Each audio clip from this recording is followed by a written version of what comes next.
Bom, muito boa noite a todos. Prazer muito grande estar aqui para conversar com vocês sobre essa questão da sustentabilidade, em função, inclusive, da reunião que nós vamos ter o ano que vem no Rio de Janeiro para discutir esse tema. É claro que encontrar uma definição aceita por todos, fácil de entender, sobre sustentabilidade é muito difícil.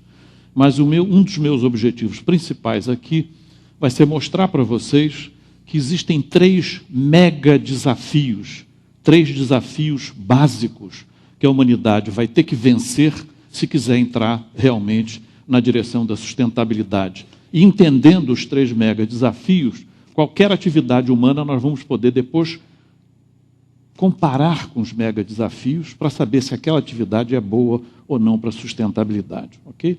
Então, primeiro, para começar, nós temos que dar uma olhada no que aconteceu no passado. O slide, por favor. Então, reparem, a humanidade sempre dependeu da energia vinda do Sol, historicamente, que era capturada pelas plantas através da fotossíntese transformada em energia química. Isso é que movimentava e fazia com que a vida fluísse na Terra.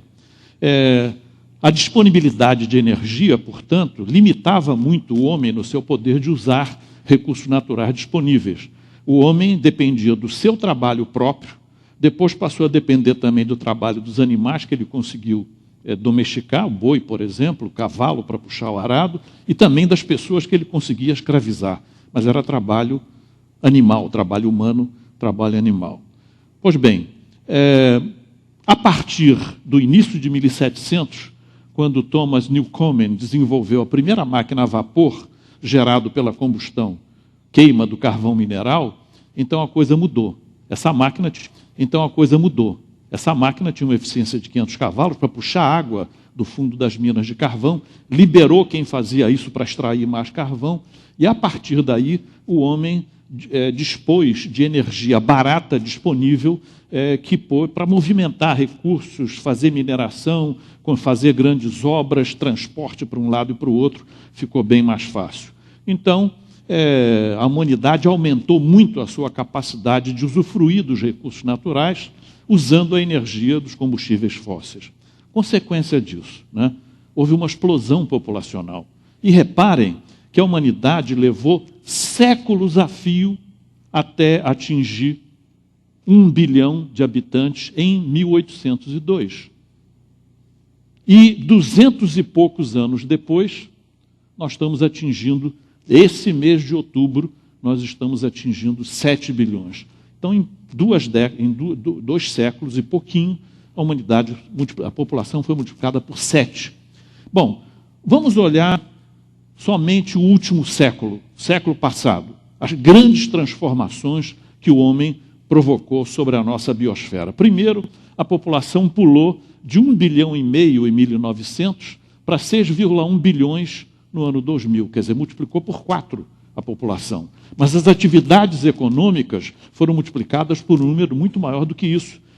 Somente nos últimos 50 anos do século passado, depois da Segunda Guerra, a atividade econômica aumentou 10 vezes. Significa mais uso de energia, mais uso de minerais, etc., e mudanças na nossa biosfera. Como consequência, uma das consequências, pesqueiros mundiais ficaram sobreexplorados. Nós estamos pescando os peixes com uma velocidade muito superior à que eles conseguem se reproduzir. Então, esse é um problema complicado e, por causa disso, então, neste século que nós estamos agora, a humanidade está enfrentando grandes desafios. Primeiro deles, talvez o mais difícil de todos, seja o aquecimento global, mas nós já temos em várias áreas do mundo escassez de água, a população está crescendo, o uso da água pela população está crescendo, e finalmente, daqui a uns 50 anos no máximo, nós vamos ter que enfrentar o esgotamento do petróleo, e nós vamos precisar de energia. A pior coisa que pode acontecer para a humanidade é ficar sem energia. Então, são desafios muito grandes que nós temos. Para a gente entender os 3 mega desafios que a humanidade vai ter que enfrentar para chegar na sustentabilidade, os 2 primeiros estão intimamente ligados ao modo de funcionamento físico, químico, biológico da nossa biosfera. A nossa biosfera é um sistema quase fechado. Nós recebemos de fora energia solar, que é fundamental para a vida na Terra. Essa energia solar, através da fotossíntese, ela é transformada em energia química, que está nas plantas, nas algas no mar, né? O capim, a madeira, o capim vira boi, as algas no mar acabam virando peixe e assim por diante. Então, nós temos na nossa biosfera recursos naturais renováveis em função da energia solar. Mas nós temos também recursos não renováveis, que são materiais como minério de ferro, minério de alumínio, né, e combustíveis fósseis. E o que nós, humanidade, fazemos todo santo dia? Todo santo dia nós estamos pegando recursos naturais renováveis e recursos naturais não renováveis e produzindo bens e serviços que a humanidade precisa para a sua vida diária. Alimentos, vestuário, transporte e assim por diante. Todo santo dia nós estamos fazendo isso. Agora, então aí nós já vemos um primeiro grande desafio, é garantir a disponibilidade de recursos naturais estratégicos para as futuras gerações. Nós não podemos permitir que eles se esgotem. Depois, quando nós produzimos bens e serviços, nós produzimos também resíduos e poluição. Toda vez que a gente transporta comida do campo para as cidades, tem resíduos que são jogados no ar. O que está acontecendo hoje, o que nós estamos vendo, não é opinião de ninguém, é medição científica, tanto no ar, quanto nos solos, quanto nas águas, os resíduos e poluição estão se acumulando. Significa que nós estamos jogando sobre a biosfera mais resíduos e poluição do que ela consegue absorver. Nós não podemos continuar durante muito tempo fazendo isso, porque nós vamos intoxicar a biosfera com resíduos e poluição. Então, esses são os dois primeiros mega desafios, né, para que a gente possa chegar na sustentabilidade. Primeiro, garantir a disponibilidade dos recursos naturais para que as futuras gerações também possam produzir bens e serviços que vão precisar diariamente. E o segundo, respeitar os limites da biosfera para assimilar resíduos e poluição. Pois bem, existe um terceiro mega desafio, que é a questão da redução da pobreza, né? O que eu estou mostrando para vocês aí, nós todos aqui nas Américas, nós estávamos acostumados a ver a migração de latino-americanos para dentro dos Estados Unidos, as máfias que foram formadas na fronteira para passar as pessoas. Isso existe também no mar Mediterrâneo.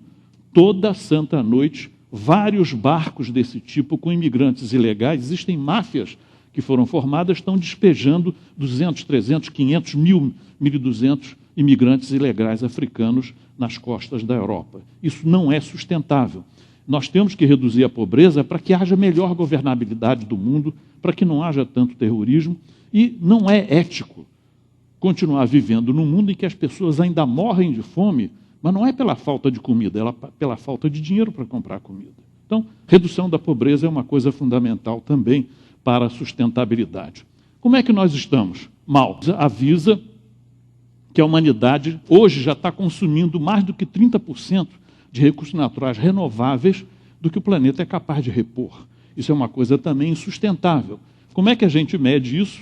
O conceito da pegada ecológica. A pegada ecológica de uma pessoa é a área necessária para produzir tudo aquilo que ela consome e também para assimilar os resíduos que ela produz. A pegada ecológica pode ser para uma pessoa, pode ser para um país inteiro, né?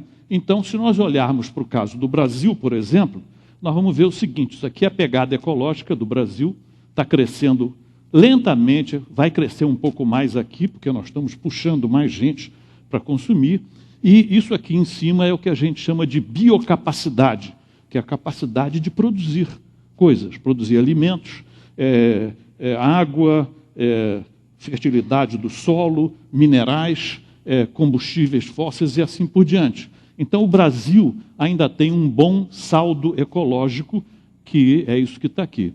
O Brasil ainda está numa boa posição. Se nós olharmos, por exemplo, Estados Unidos, os Estados Unidos também têm uma grande biocapacidade, grandes terrenos férteis, mas, a partir de 1967, mais ou menos, a pegada ecológica suplantou a sua biocapacidade. Então, nós dizemos que o Brasil é um país credor ecológico, porque ele pode produzir muito mais do que consome. Os Estados Unidos já é um país devedor ecológico, porque ele consome mais do que ele é capaz de produzir. Reparem, em 1961, essa era a situação no mundo. Os países em verde eram países credores ecológicos. Reparem que até os Estados Unidos também era credor ecológico, né? Brasil também e assim por diante. Poucos países, Japão, por exemplo, eram devedores. Mas, em 2005, a situação já mudou completamente. Então, a história é a seguinte: é impossível se pensar que, num futuro, todos os países sejam devedores ecológicos. Quem é que vai produzir? Né? Então, tem um limite nessa história e nós temos que ter isso na cabeça. Pois bem, Hermann Daly é um dos primeiros economistas que entrou nessa área ambiental. Ele foi do Banco Mundial. Ele dizia, num artigo muito interessante, a exploração de recursos naturais é tão intensa que não podemos mais fingir que vivemos num ecossistema ilimitado. Isso é o que nós estamos fazendo quando os países que têm grandes frotas pesqueiras continuam dando subsídios.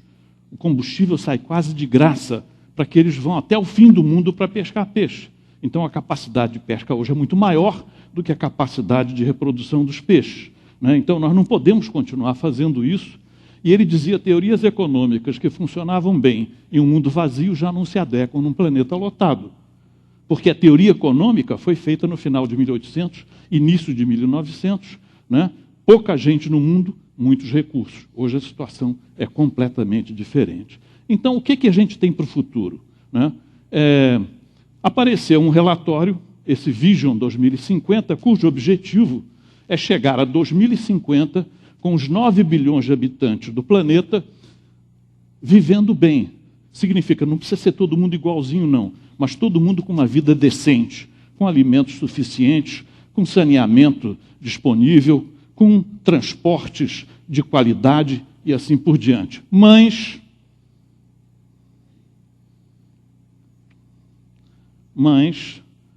dentro dos limites do que esse pequeno e frágil planeta pode oferecer e renovar a cada dia. Pequeno e frágil planeta. Pode parecer que esse relatório foi feito por um grupo de cientistas ou professores universitários meio pirados, mas não.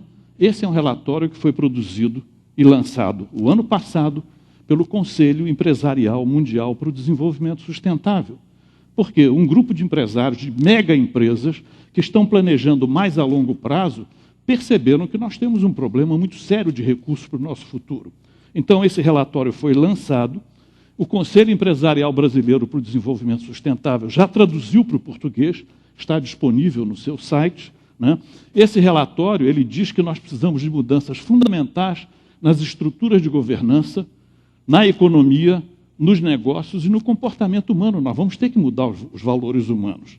Na governança, porque enquanto os empresários fizeram um planejamento para 40 anos, a maioria dos nossos governos planeja só para as próximas eleições. É tudo curto prazo, né? Então, nós não podemos continuar com esse tipo de planejamento. Então, esse é o planejamento que eles apresentaram. Nós não temos tempo de ver isso, mas eles separaram vários florestas, economia, energia, etc., materiais. Em termos de materiais, em 2020, nós não devemos ter mais aterros sanitários, jogar fora materiais, vamos ter que reciclar tudo que nós vamos poder reciclar, e em 2050, nenhuma partícula jogada fora. É uma utopia, mas é só para mostrar que a coisa é realmente bastante séria e complicada, né? O PNUMA, governos, né? As Nações Unidas é governo, né? Eles fizeram um relatório que foi aprovado em fevereiro desse ano, já preparando para a reunião do Rio de Janeiro, que fala sobre economia verde. Investir 2% do PIB mundial, 1,3 trilhão por ano, em 10 setores estratégicos, que são esses que estão aqui, que são muito semelhantes aos dos empresários, né? Para atingir uma economia verde com baixo carbono, maior eficiência nos recursos naturais e combater a pobreza. Então, esse relatório vai ser discutido no ano que vem. Esse dinheiro, 1,3 trilhão, basta a gente acabar com alguns subsídios, que nós não devemos continuar com eles, como é o caso da pesca, né? E, finalmente, eu queria dizer para vocês, né, que, infelizmente, para as novas gerações, está acabando a era da abundância, que foi a era, quando eu era jovem, tudo era abundante, não se falava em reciclar. E nós estamos entrando numa era da escassez. Mahatma Gandhi dizia Na terra nós temos recursos para as necessidades de todos, mas não temos para a gula de todos. Muito obrigado.